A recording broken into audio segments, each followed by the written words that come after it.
What's going on, everyone? Mohammed here, SEO Website Masters. Going to talk to you guys about 11 powerful SEO techniques that you can implement right away to help your website rank on top of search engine pages. Okay? All right. So there's going to be 11 powerful ones, and I'm going to give you one bonus one in the end. Okay, the first will be utilizing Google Keyword Tool, or currently known as Google Planner. It's a really powerful tool. Um, I'm not sure if a lot of people are using it, but it's like one of those gold mines that you need it for collecting a certain number of keywords that you can use to implement as a strategy for your website. Um, it doesn't have to be a website, but it could be for anything. Even creating a YouTube video, it could be for, uh, creating engagement in your posts, whether it's through social media. Basically, if you want to gain some traction for whatever social media, for whatever campaign that you have, whether it's to rank high for your website or for your blog, for your videos, for social media posts, you want to implement keywords. So eventually I'm going to start making videos where I'm actually going to show you stuff. Right now, I don't have my office all together, so I'm just going to just tell you, and hopefully that will be helpful for you guys. So what you do is you just go to Google Planner.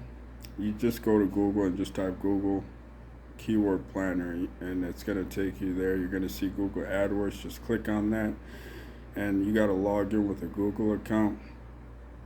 You don't and once you're in, it's going to kind of prompt you to like enter your billing information and all that. You don't have to do all that. You can bypass that by skipping it. That's designed for usually it was designed exclusively for creating Google ads, and it was like a kind of like a bonus thing to help advertisers do keyword research before they create their ads. So you can implement the same for your SEO strategy, because those are all the keywords that Google keep tracks of for every single user on Earth. So it doesn't matter what platform you're in. The search engine contains a database that basically houses all the global search results in that planner. So the planner essentially gives you direct access to Google database for all the keywords. So it's extremely important. So when you go there, there's so many ways you can go about it. You could either enter the keyword that you're looking for. So let's say you're like a bike shop. You could just type bike shop, and when you type bike shop, it's gonna give you you hit enter. It's gonna give you a bunch of results, and it's gonna give you the number, a bunch of different numbers. I don't have it right in front of me, so I'm just going off the top of my head. But some of which will be like the monthly global search, the yearly global search, the competition, how much it costs, per click, a bunch of like really valuable information. But the two most important things for what you need for SEO, you want to look at the monthly global search, and as well as the competition. Okay, those are the two important factors that you want to take into consideration. um, so when you're researching, obviously you want to you want to brainstorm on some ideas. You want to just kind of think about, you want to put yourself in your customer's shoes and think about, like, okay, whatever service or product that you're selling, what will be the most commonly used terms for what your customers are looking for. Like, for example, if you're in a bike shop, you know, if you're selling bikes, you have mountain bikes, BMX, so many different kind of bikes. Um, so you want to just kind of brainstorm on what would your typical customer, how would they search for what you're selling, and then you want to basically type that into the search bar, and then based on that you would generate a bunch of keyword ideas, and then from there, what you want to do is once you look at the keywords, you want to kind of make a list of all the good keywords. So not every keyword is good. You may find some keywords that are generating high search results, but they have extremely high competition and their click rate is extremely high. You may want to disregard those because it's literally pointless for you to try and use them, especially when you're just starting. Those are exclusive for people that are paying, meaning they're paying for ads using those keywords, and they've also have some sort of ranking and reputation in as far as the search engines are concerned. So another way you want to go about it is you want to when you find those lists of keywords that you want anything like medium to low competition. Low competitions are actually pretty good because they're easier to rank for. So you can basically find something that has at least 500 and above, so 500 searches per month, and typically you want something that has low to medium competition. And then what you want to do is you still want to go to Google, put that keyword into quotation mark, and make sure there's less than 500,000 competing websites. I don't care how perfect the keyword is, how much traffic that keyword is getting. If you put in quotation marks and you see underneath that it shows that it has more than 500 competing web pages, do not select that keyword. It's just going to be a waste of your time.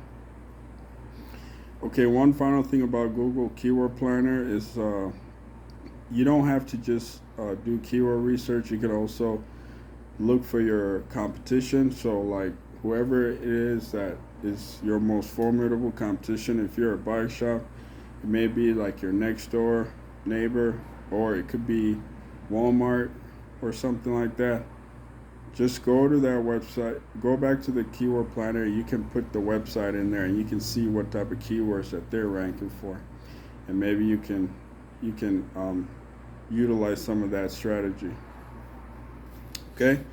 All right. The second important tool that you want to use, this one it's old school. It's been basically prevalent since the onset of SEO.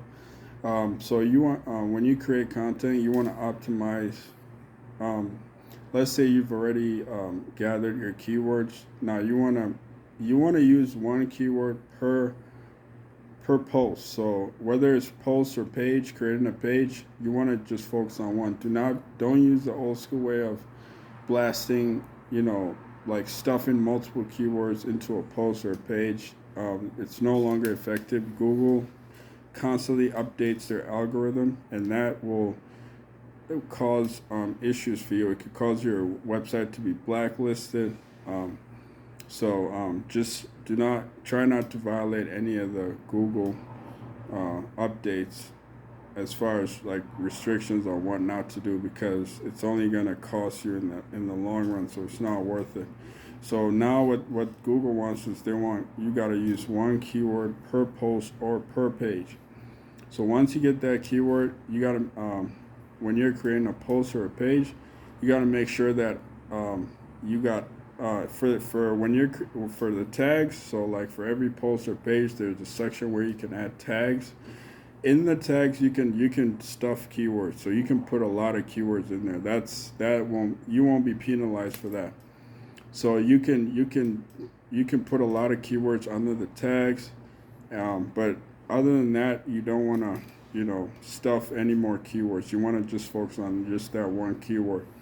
Now there's such a thing as keyword density. So I can't remember what the exact number is, but I believe you don't want to go over 5% of your total article. So when you're creating a post or a page, you want to make sure that your keyword density is less than 5%.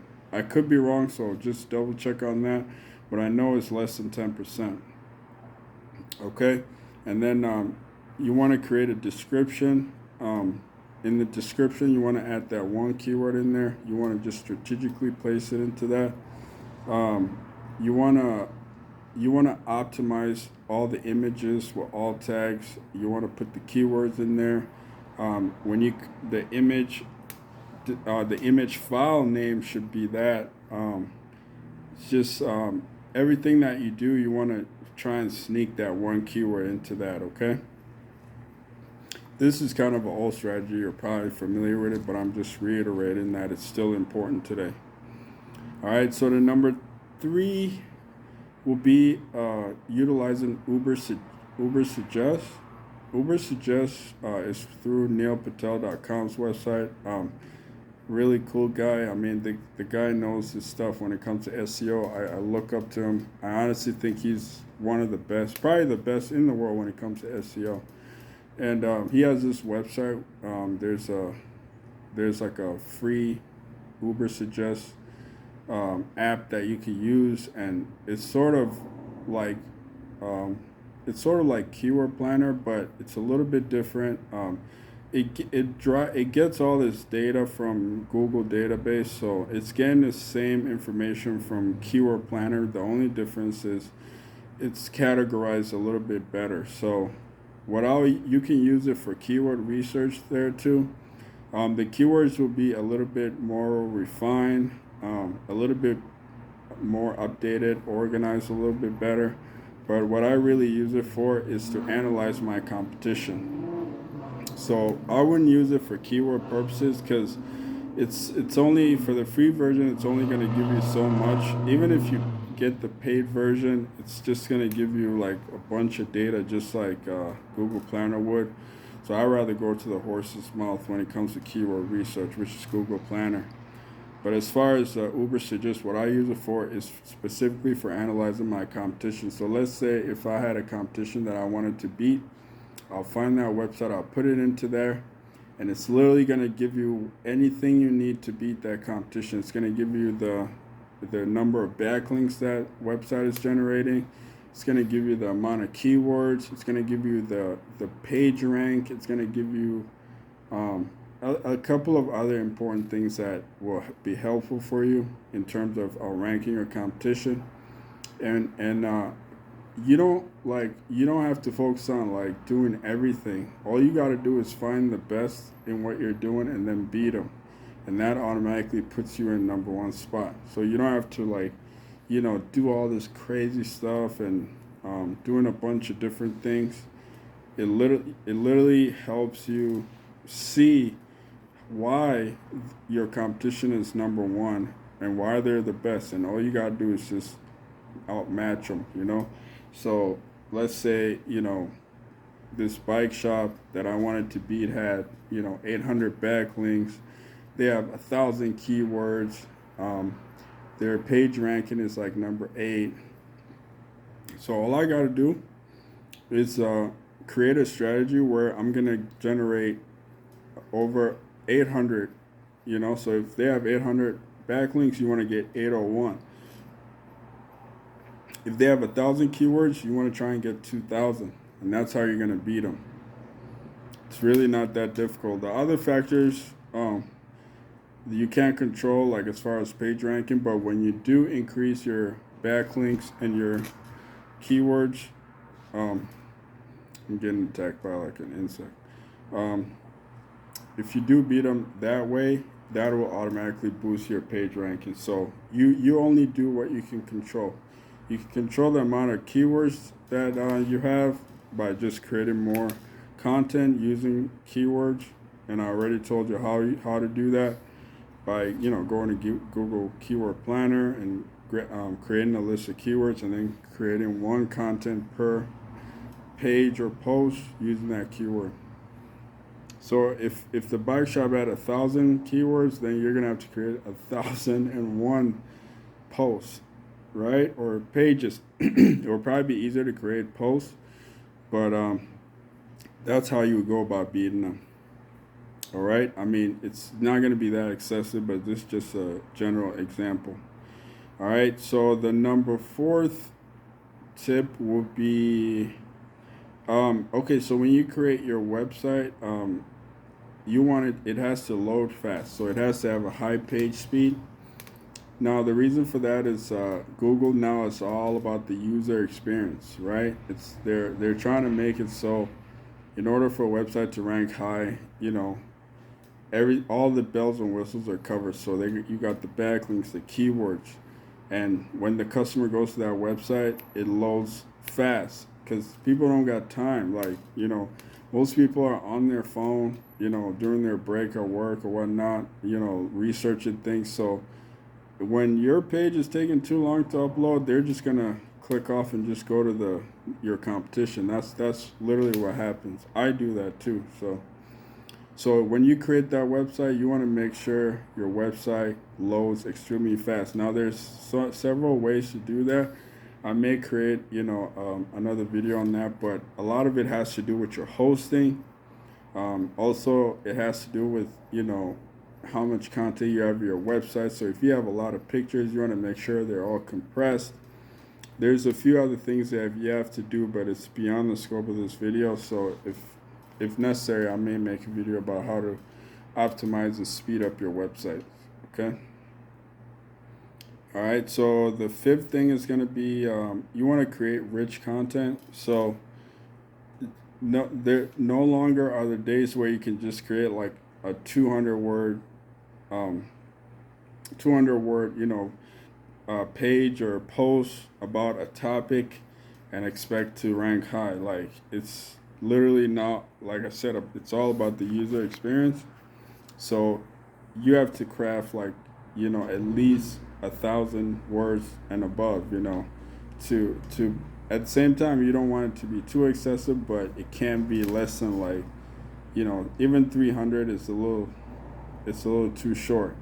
Back in the day, you can get away with like 200, 250 to 300, but now they're kind of leaning towards like anywhere up to like 2,000 words per post or per page. So basically, when you create a content, you want to be very descriptive, informative. You want to add some images, even some videos, embed some videos into it. You want to make sure the H1, H2, H3 tags are there. The one keyword is in there strategically. And you basically just want to be as descriptive as possible. So whatever information that user is seeking, that they get it right then and there, so they don't have to go elsewhere to look for it. If they have to do that, then you're going to have high bounce rate, and that's going to affect your page ranking. All right, so the number 6 will be you also got to create an attractive website. So your website has to look good in the eye. Like it's no longer like like bad colors and just hard to look at. You gotta make sure the colors are right. They're contrasting. It's easy on the eye. It's easy to read. It's readable in every medium, whether it's an iPad or phone or computer. You got to take all that into consideration when you're creating your website. Most importantly, it's easy on the eyes, right? All of that matters now. That alone can affect your ranking. You got to make sure your website is up to date. So you're constantly at least a year, a couple of years, you're updating it with whatever the latest trend is. So now the visual part, that's very crucial now. For whatever reason, people are just visual creatures. I mean, shit, you're a visual creature too. So I gotta go back to my little notes here. Yeah, so you gotta make sure your website looks good, okay? All right, the 7th is videos. Videos are very, very, very, very, very, very important. Jeez, I should have put it on the first on the first one. I mean, it's that important on the first tip because the number one is because videos come from platforms that already automatically have high page ranking, and to be honest, people prefer videos. People don't read as much.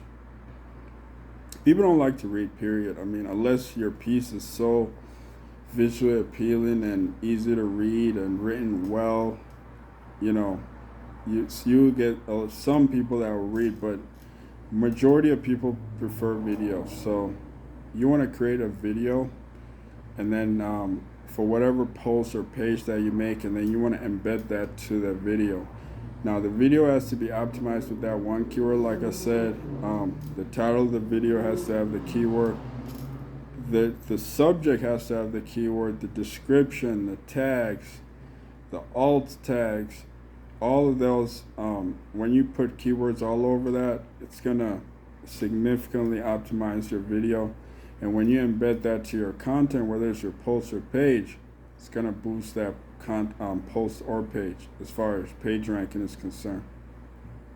So videos are very crucial. All right, the number 8 thing is our blogs. I mean, you guys pretty much know, blogs are a big deal. Blogs are super important. They're almost as important as videos. In fact, when you create a blog, you should embed your video to the blog. Now, the blog will also have the same principle. So you're going to have the title, the subject, the H1, H2 tags, all have the keywords in them. The content itself will have the keyword in it, the description. You can add the tags, the alt tags. Just make sure you have keywords in all of those, and make sure it's written well. And the blogs have to be at least, anywhere between 1,000 to 2,000 words, and it has to be well written. Of course, plagiarism free, and that's really going to help boost your ranking. Okay. All right. So the 9th will be online directories. Now, online directories, they used to be a big deal. They're not as big now, but they're still important because you can get backlinks from them. So it's like every genre or every business sector has their own, but you want to find what your business directory encompasses. So like for SEO, like for my type of business is different than for like a bike business, right? Because the bike business, they have their own online directory, right? So you just gotta figure out what your business is and then find those directories. A directory is basically an avenue where a bunch of businesses that are similar in your niche that are all housed into one place. So when a customer goes, they have the option to pick and choose. But you want to be in a directory for simply for the backlink purposes, and also for being, at a place where your customers will be looking for you, right? And then you also want to get the ones that have the high page ranking, right? Because it doesn't matter if the directory is it's not, it's like a new directory and they don't have a high page ranking. It's not going to help with your backlinks. You want the ones that have been around, the ones that have a lot of your competition there. And some of them you may have to pay for, like the ones that have the really high page rank, but it's worth it because if, like I said, anybody, it's just like in real life, anybody famous mentions you, automatically makes you famous. So, and a directory could be anything. It could be like Yelp. Yelp could be considered a directory. When you create social media accounts, those, I guess, technically could be considered directories, right? You put your website links in there. Those social media profiles have high page ranking because, they have thousands of people in them, so that's going to boost their score. So by you just putting your profile there, automatically it's going to somewhat boost your ranking. But high page ranking directories can really benefit you in terms of backlinks, among other things, but the most important thing is the backlinks. All right, the 10th will be Google Maps. Google Maps are such a big deal, um, because everybody uses the phone. I believe it's like 80% of people use the phone. Um,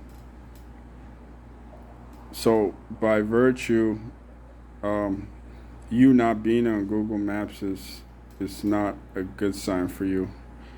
Because if most of your customers are on the phone looking for what you're doing and you're not there, how are people going to know you exist? I mean, the old school newspaper and all that thing don't work anymore. I mean, who reads the newspaper anymore? Um, so yeah, you want to get on Google Maps. All right. So the final 11th piece is, it's a bonus. I'm gonna say it's Fiverr. Now it's not an actual like a tool you can. I guess it is a tool, but it's an indirect tool. So meaning you can hire professionals to do all those things that I told you to do if you can't do it yourself. So you can hire like a writer to create an excellent blog post for you, and then you can hire a company that can submit your blogs as guest posts to a high page ranking directories. There's nothing better than that. Like, as far as getting backlinks, imagine, like, getting your business mentioned in like a reputable newspaper like Forbes or CNN or something. There's companies in Fiverr that can do that, but you're gonna have to pay for it. But I think it's worth it. If like you can get some PR from like a major newspaper company, because they automatically have reputation, and by virtue of them mentioning you, automatically gives you instant credibility and authority. And we all know in this web world, web 3.0 or whatever, it's all about trust, credibility, reputation, things of that nature. So I really hope this tips really help you guys. Make sure you like, subscribe, share, so any business owner that needs help can benefit from this. It also helps with like me gaining traction and building my YouTube channel so I can help people more. I really love helping people. So make sure you like, subscribe, and share. Till next time, folks.